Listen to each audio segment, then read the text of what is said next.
সরকার করবে, ইনফ্লেশনে বাড়াবে, এগুলো হচ্ছে কাজ। খালি ঘুরে এনে আর্জেন্টিনা ব্রাজিল লড়াই করে এনে লাভ হবে নি, পেট্রোল ভাগ পরিবার হবে। তার জন্য ইয়াং জেনারেশনকে ওই দিকে যেতে হবে। প্রকৃতপক্ষে একজন সাইকেলের মেকার ছিলেন, তার বাবা ওই কাজ করতেন। ওই সাইকেলের মেকানিক করতে করতেই তিনি প্রযুক্তিটা উদ্ভাবন করেন। এই প্রযুক্তিটা তিনি ভাবেন যে এই সোলার দিয়ে বিদ্যুৎ উৎপাদন করে অনেক বেশি সাশ্রয় হবে। আমরা নিজের কাজে তার কাছে শুনলেন যে তিনি এখন 28টা পাম্প চালান, 300 একর জমিতে সেচ দেন। 300 একর। উনার মুরগি খামারে 4300 মুরগি আছে, সব দিন দেয়। এরপরে আপনারা শুনেছেন যে এখানে 4টা রাইস কুকার আছে, 4টা মিউজিক কি বলছেন চূড়া আছে। বসুন্ধরা টিস্যু অশুদ্ধতার বিরুদ্ধে এক বিন্দুও ছাড় নয়। যখন চূড়া চলে তখন গান বাজে। এসি আছে, একটা ওয়েল্ডিং মেশিন আছে, ড্রিল মেশিন আছে, ফ্রিজ আছে।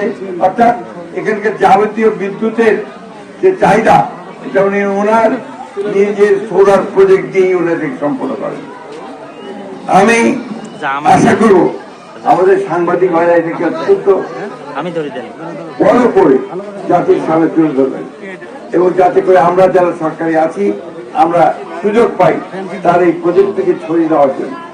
একই সঙ্গে এই ধরনের ব্যক্তি যারা নিবৃত্তি নীরবে কাজ করে যায়, কোন রাজনীতির সঙ্গে জড়িত না, উনি সম্পূর্ণভাবে নিজের চেষ্টায় কিভাবে এই উন্নতি করা যায়, দেশের উন্নতি করা যায় সেই চেষ্টাটা করেছেন, উনি চেষ্টা করেছেন। আমি এই জন্য আমাদের শিক্ষিত ছেলেদেরকে বারবার করে বলি যে নিজেরা কিছু করার চেষ্টা। আমরা সকলের পক্ষ থেকে তার এই প্রজেক্টটিকে আরো বড় করা, জনগণের কাছে পৌঁছে দেওয়া এবং আরো সাশ্রয়ী করার জন্য চেষ্টা করবো।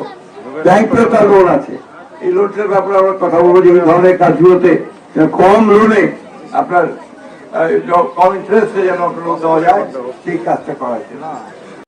আমি ঠাকুরকে গিয়ে ব্যাংকের ম্যানেজারের সাথে কথা বলবো, ডেকে নিয়ে গিয়ে, এবং আপনাকে কিভাবে আরো সহযোগিতা করা যায় চেষ্টা করবো। আমি সব বেশি চেষ্টা করবো যেটা হচ্ছে যে আমি তাকে একটা জাতীয় পুরস্কার দেওয়া দিতে চাই। সুতরাং আমরা দরকারি রাজনীতি নিয়ে কাদা ছড়াছড়ি করি, আমরা বিভিন্ন বিষয় নিয়ে আপনি গন্ডগোল করি, তখন তিনি নীরবে উনি কাজ করে চলেছেন এবং একটা অভূতপূর্ব সাফল্য তিনি অর্জন করেছেন। তো আমরা সকলে তার জন্য গর্ববোধ করছি। আজকে সকলের সামনে আমি কথা দিচ্ছি, আমি সর্বতভাবে তাকে সহযোগিতা করবো যাতে তিনি আরো সফলতা অর্জন করতে পারেন। আপনাদের সকলকে ধন্যবাদ।